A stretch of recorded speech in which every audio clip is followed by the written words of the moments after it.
It was last November when Jon Stewart promised on his show he would come here and answer my questions.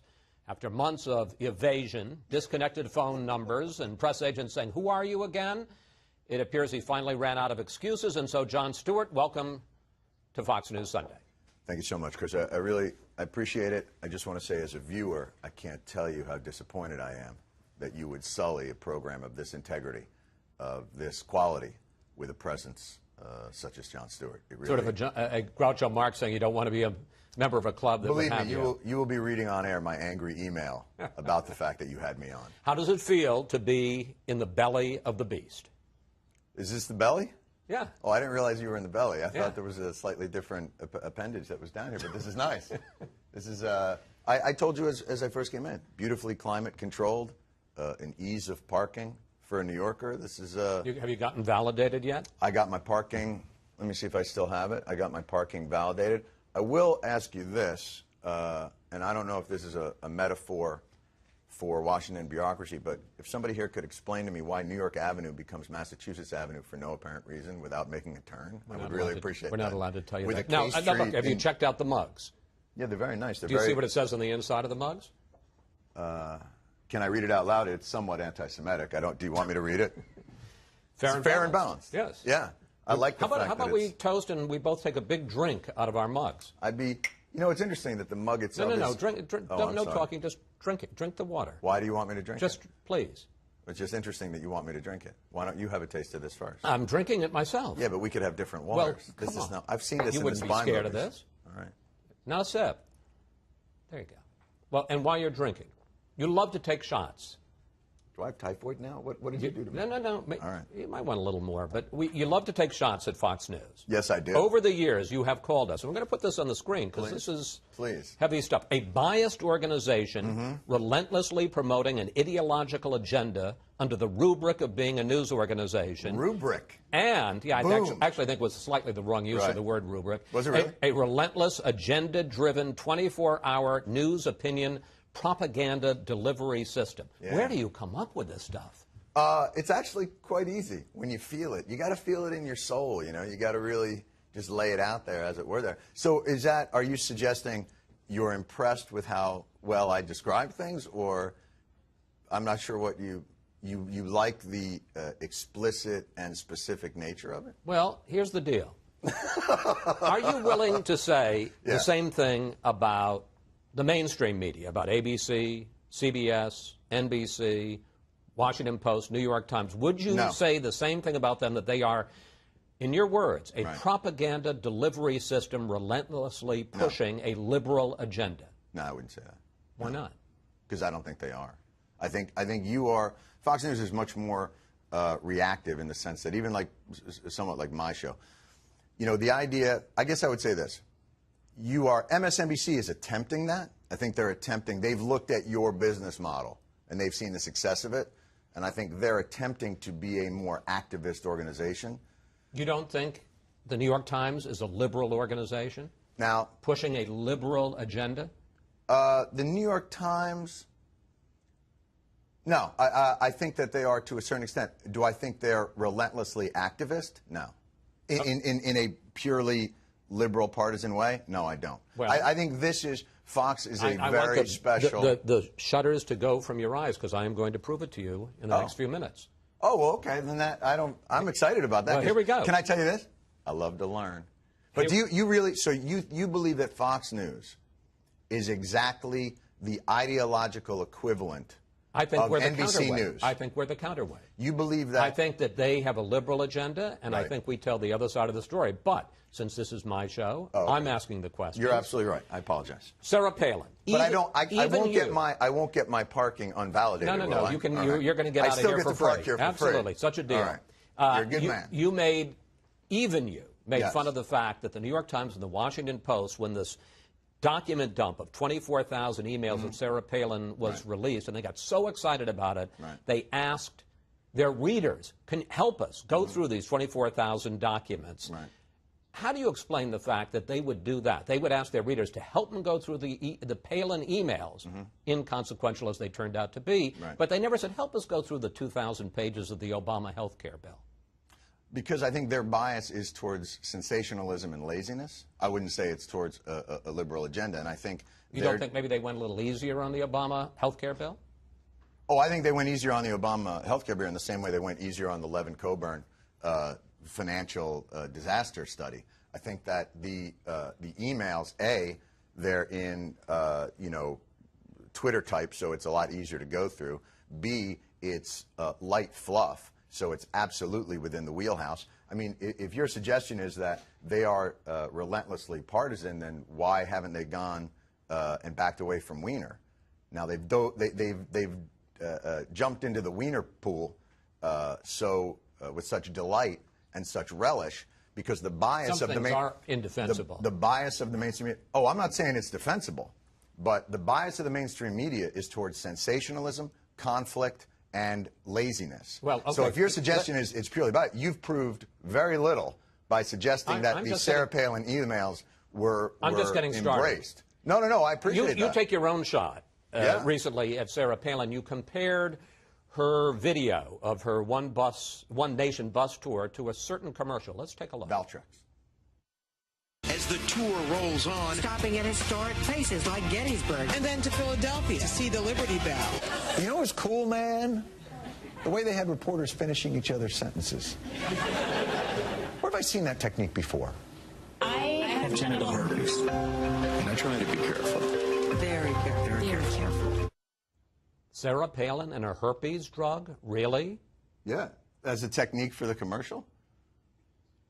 So you're saying that by comparing the technique that she used in her video to a technique used in a herpes commercial, you were not making a political comment? You really think that's a political comment? Yes. You're insane. Really? Yeah, here's the difference between you and I. I'm a comedian first. My comedy is informed by an ideological background. There's no question about that. But the thing that you will never understand, and the thing that in some respects conservative activists will never understand, is that Hollywood, yeah, they're liberal, but that's not their primary motivating force. I'm not an activist.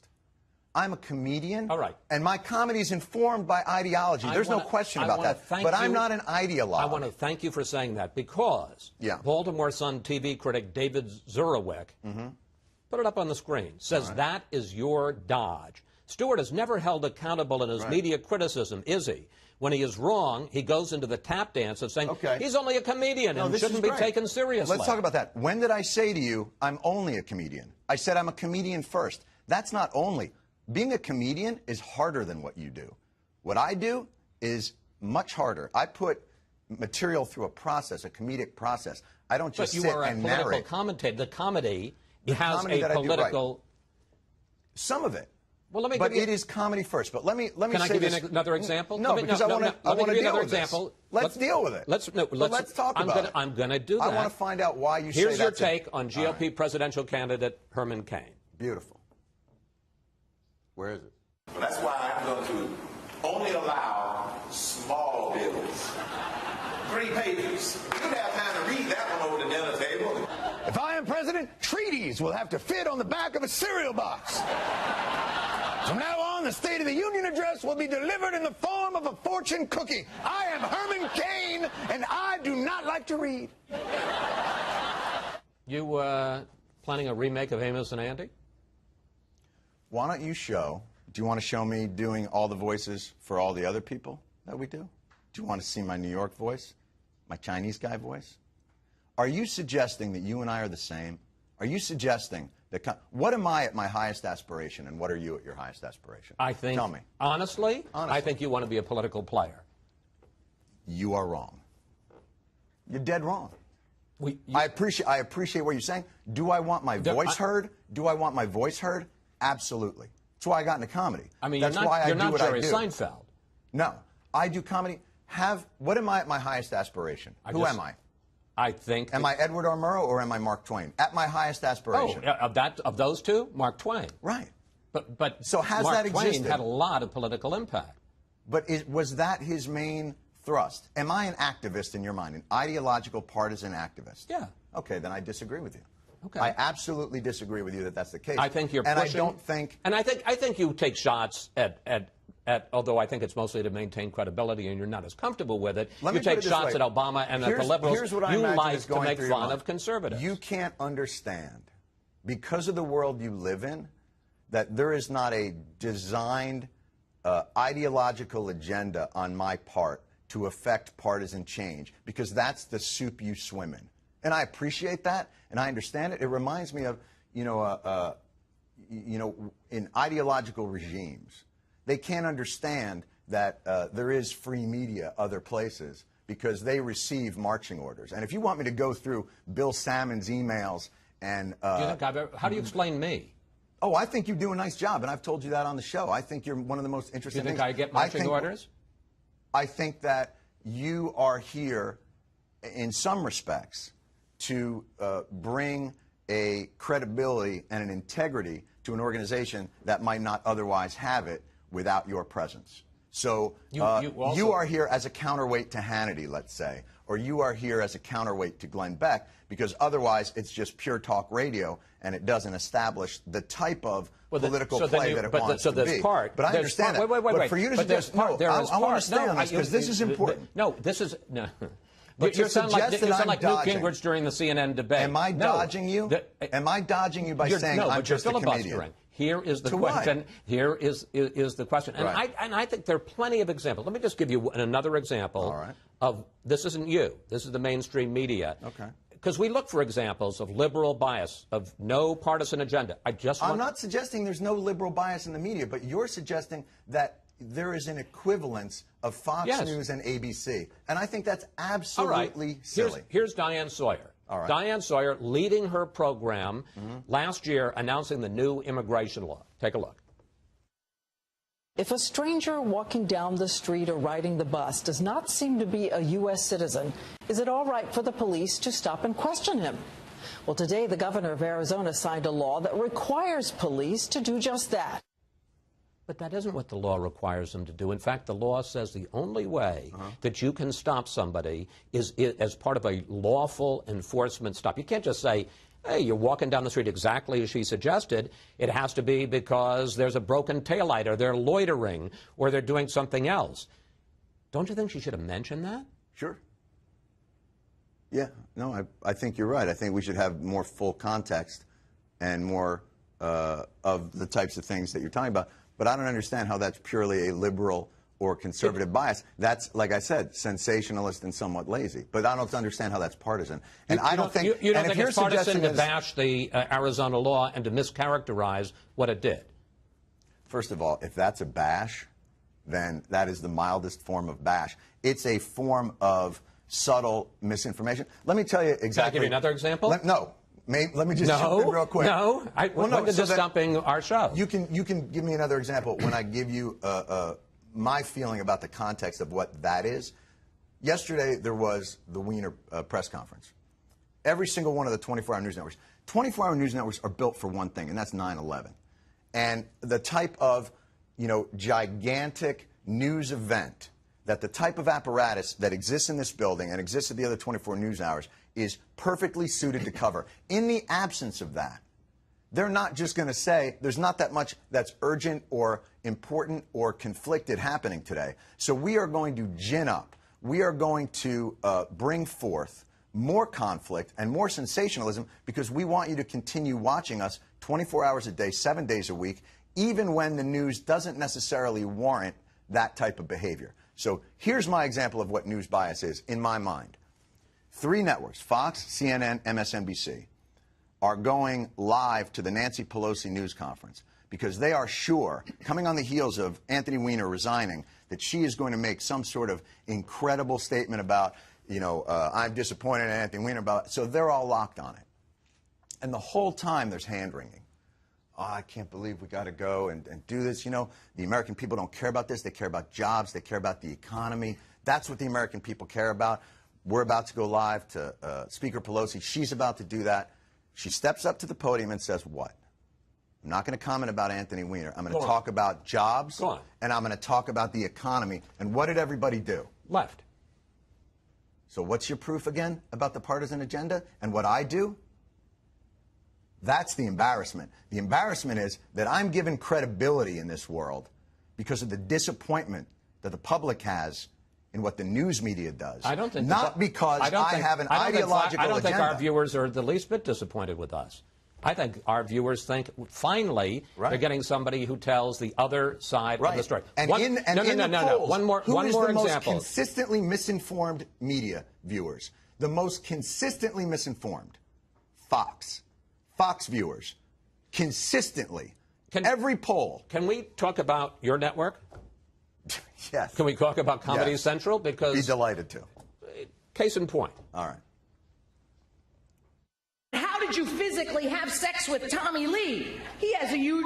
If he put that thing in front of my face, I wouldn't know whether I should it or feed it a peanut.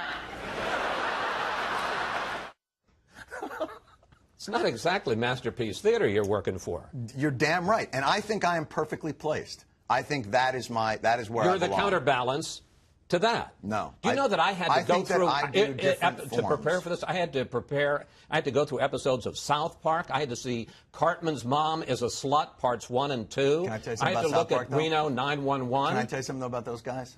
They are brilliant guys. The South Park guys are brilliant guys, and their ability to satirize. Well, okay, but the next time you're sitting there haranguing Fox, just remember, that's where you work. No, I completely agree with. I don't even know what you're talking about. Are you suggesting you and I are the same? That's what I'm trying to get my head around. No, I'm not suggesting we're the same. So why should I work? I am suggesting that there's good stuff and bad stuff. I'm suggesting that there is bias and that you only tell part of the story. Oh, there's no question that I don't tell the full story. I mean, I don't disagree with that. But I don't not tell the full story based on a purely ideological partisan agenda. That's my point. My point isn't my stuff doesn't stink. I think your agenda is more out there, and you're pushing more of an agenda than you pretend to. I disagree with you. I think that I'm pushing comedy, and my ideological agenda informs it at all times.